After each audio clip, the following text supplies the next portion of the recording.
السلام عليكم ورحمة الله وبركاته የዙልቢ ጃሬን ቤተሰቦች ይህ ዙልቢ መረጃ ነው።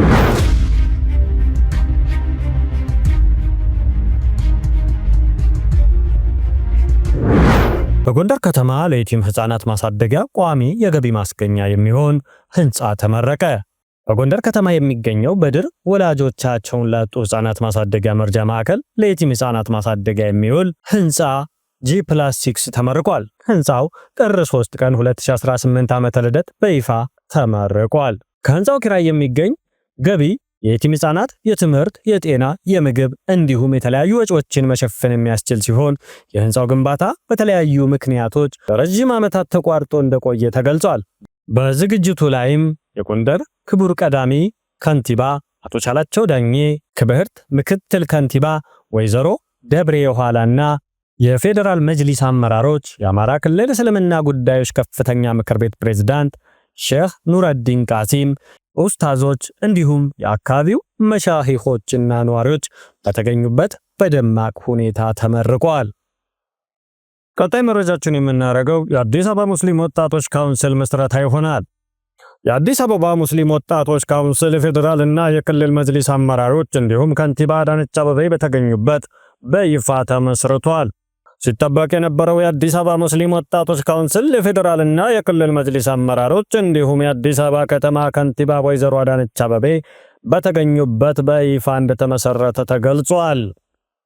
የኢትዮጵያ ሙስሊም ወጣቶች ካውንስል በተለያዩ ክልሎች የምስረታ ፕሮግራም እያካሄደ የሚገኝ ሲሆን በዛሬው ዕለትም የመዲናዋ ወጣቶች ካውንስል በታላቅ ድምቀት መስርቷል።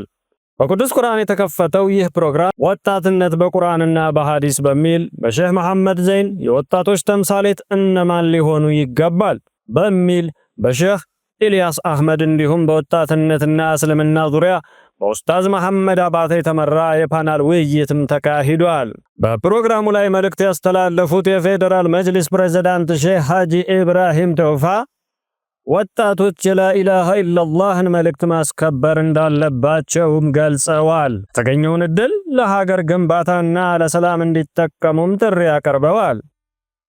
ዲኑ የሰፋው በወጣቶች ጥረት መሆኑን ያነሱት ፕሬዝዳንቱ ወጣቶች ዲናቸውን፣ ሀገራቸውን ለማገልገል ዝግጁ እንዲሆኑ ማሳስበዋል።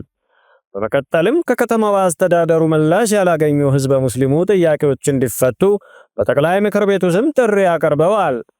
አዲስ አበባ ከንቲባ ወይዘሮ አዳነች አቤቤ በበኩላቸው ወጣቶች መብታቸውን በመጠቀምና ግዴታቸውን በመወጣት ለሀገር ሰላምና ልማት መስራት እንዳለባቸው ገልጸዋል። ሙስሊሙ ማህበረሰብ ተቋማዊ አሰራርን ተከትሎ ለሚጠይቃቸው ጥያቄዎች የከተማ አስተዳደሩ ምላሽ እንደሚሰጥም ጨምረው አረጋግጠዋል።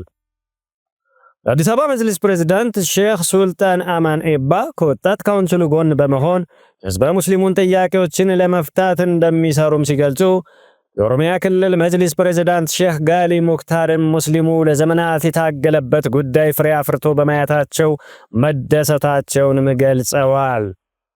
የኢትዮጵያ ሙስሊም ወጣቶች ካውንስል ፕሬዝዳንት ኡስታዝ ሃይደር ኸደር ካውንስሉ ለሀገር ልማትና ሰላም በጎ አስተዋጽኦ እያደረገ መሆኑን ገልጸው በመስረታው ስኬት በጎ ምላሽ ለሰጡ የክልል መንግስት አመራሮችም ምስጋና አቅርበዋል። ወጣቶች በኢስላማዊ እሴት ታንጸው ለሀገሪቱ እድገት አስተዋጽኦ እንዲያበረክቱ ታስቦ የተመሰረተ ይህ ካውንስል አመራሮቹን ይፋ በማድረግ ፕሮግራሙን አጠናቋል።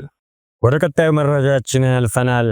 በመቀለ ከተማ የሚገኘው ዳሩል አርቀም ያስገነባው መድረሳ አስመርቋል። የዳሩል አርቀም የቁርአን ሂፍዝና እስላማዊ ተርቢያ ማዕከል የመጀመሪያ ዙር መድረሳ ምረቃ ማካሄዱንም ገልጿል። በመቀለ ከተማ በቅርብ ጊዜ ተመስርቶ በቁርአን ሂፍዝና እስላማዊ ተርቢያ በርካታ ደረሳዎችን ያፈራው የዳሩል አርቀም የቁርአን ሂፍዝና እስላማዊ ተርቢያ ማዕከል በመቀለ ከተማ ላጪ አካባቢ በሚገኘው ሱመያ መስጂድ ያስገነባውን መድረሳ ቅዳሜ ጥር 2 ቀን የመጀመሪያ ዙር የምረቃ ስነ ስርዓቱን በደማቅ ሁኔታ አካሂዷል። በምረቃ ስነ ስርዓቱ ላይም ከአዲስ አበባ የመጡት የዕለቱ ክብር እንግዳ ሼህ መሐመድ ዘይን ዘኽረዲን ባደረጉት ንግግር የዚህ መርከዝ ምረቃ እጅግ የሚያስደስት ነው፣ በዚህ ሳንወሰን እስላማዊ ዩኒቨርሲቲዎችንና ኮሌጆችን ለመገንባት ከዚህ የበለጠ መልኩ መስራት ይገባናል በማለት ጥሪያቸውን አቅርበዋል። በመረቃ ስነ ስርዓቱ ላይ የትግራይ ክልል እስልምና ጉዳዮች ጠቅላይ ምክር ቤት ዋና ጸሐፊ ሐጂ መሐመድ ካህሳይ፣ መሻይኾች፣ ኡስታዞች፣ ዳዮች፣ ጥሪ የተደረገላቸው እንግዶችና የመቀለ ከተማ ነዋሪዎችም ተገኝተዋል። በተጨማሪም